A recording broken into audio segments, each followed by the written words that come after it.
کشیدگی کون بڑھا رہا ہے؟ کون اشتعال پر اشتعال دلا رہا ہے؟ کیا یہ نیا معمول بنانا چاہتے ہیں کہ جب بھی وہ چاہیں سرحد پار حملہ کر دیں اور کبھی بھی ڈرونز بھیج کر شہریوں کو ہراساں کریں؟ بھارت یہاں پر دہشت گردی کرے؟ آپ پاکستان کے بارے میں کیا سمجھتے ہیں؟ کیا ہم اس کی اجازت دیں گے؟ DGISPR لیفٹیننٹ جنرل احمد شریف چودھری نے پاک فضائیہ اور پاک بحریہ کے افسران کے ساتھ مشترکہ نیوز کانفرنس میں کہا، ہمارے پاس پاکستان کے عوام ملک کی سلامتی کا دفاع کرنے کا حق ہے، ہم اپنی مرضی کے وقت، جگہ اور طریقہ کار کے مطابق حملہ کریں گے۔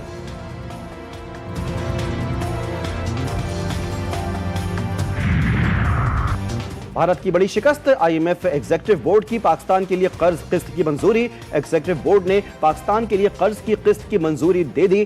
IMF ایگزیکٹو بورڈ نے پاکستان کے لیے $1 ارب 30 کروڑ کے اضافی پروگرام کی منظوری دے دی۔ IMF ایگزیکٹو بورڈ نے پاکستان کے لیے $1 ارب کلائمیٹ فائنانس پیکج بھی منظور کر لیا۔ پاکستان کے لیے مجموعی طور پر 2 پیکجز منظور۔ بجلی کی قیمتوں میں کمی، نیپرا کے نوٹیفیکیشن کے مطابق بجلی کی قیمت میں مجموعی طور پر ₹1.83 فی یونٹ کمی کی گئی ہے اور یہ کمی ماہانہ اور سہ ماہی ایڈجسٹمنٹ کی مد میں کی گئی۔ 28 پیسے فی یونٹ کمی ماہانہ فیول ایڈجسٹمنٹ اور سہ ماہی بنیادوں پر ₹1.55 فی یونٹ بجلی سستی کر دی گئی۔ 28 پیسے فی یونٹ بجلی کی قیمت میں کمی کا اطلاق رواں ماہ ₹1.55 فی یونٹ کمی کی اطلاق مئی، جون اور جولائی کے لیے ہوگا۔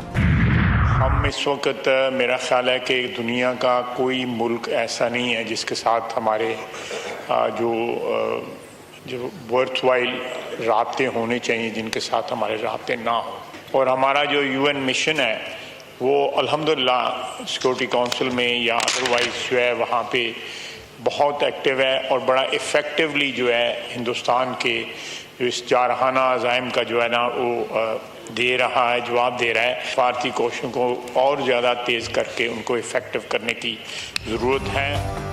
سلامتی پر کوئی دباؤ قبول نہیں، پاکستان جارحیت کا جواب دینے کے لیے 200% تیار ہے۔ وزیر دفاع خواجہ آصف کا قومی اسمبلی میں اظہار خیال، کہا کہ بھارت کے ڈرون حملے ہماری لوکیشنز کو جانچنے کے لیے تھے، آئندہ چند روز میں بتائیں گے کہ ہماری بہادر افواج کس طرح ملک کا دفاع کر سکتی ہیں۔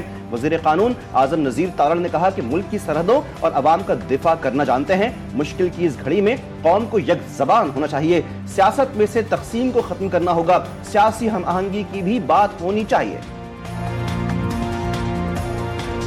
انہوں نے ایک فراڈ اسکیم کے تحت آپ کو ایکسپوز کرنے کی کوشش کی اسٹریٹجیکلی۔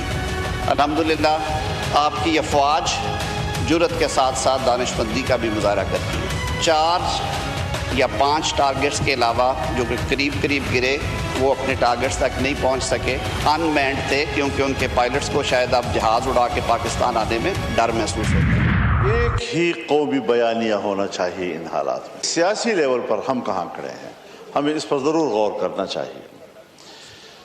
ہماری اس وقت تک کوئی سفارتی مشن باہر نہیں ہے، ہم صرف ٹیلی فونوں پہ باتیں کر رہے ہیں۔ ان حالات میں ہمارے سفارتی مشن باہر ہونے چاہیے۔ ہر حال میں ہم سب کا ایک ہی قومی بیانیہ ہونا چاہیے۔ جنگ میں پھول نہیں بم برستے ہیں، کیا اس جنگ کے ذریعے ہم کشمیر آزاد کرا سکیں گے؟ مولانا فضل الرحمان کا قومی اسمبلی میں اظہار خیال، کہتے ہیں ہمیں غور کرنا چاہیے کہ موجودہ صورتحال میں سیاسی سطح پر ہم کہاں کھڑے ہیں۔ اس وقت ہمارا کوئی سفارتی مشن باہر نہیں گیا، ہم صرف ٹیلی فونک گفتگو کر رہے ہیں، ہمیں مختلف ملکوں میں اپنے سفارتی مشن بھیجنے چاہیے تھے۔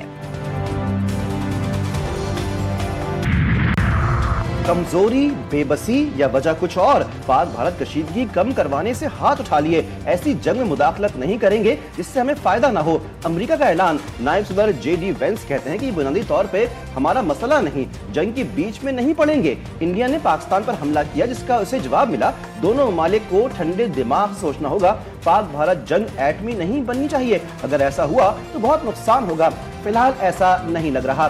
ترجمان امریکی محکمہ خارجہ ٹیمی بروس نے انٹیلیجنس یا پیغامات پر تبصرہ کرنے سے گریز کیا، کہتی ہیں دونوں ملکوں سے رابطے جاری ہیں، ذمہ دارانہ حل چاہتے ہیں، پاکستان آزادانہ تحقیقات چاہتا ہے۔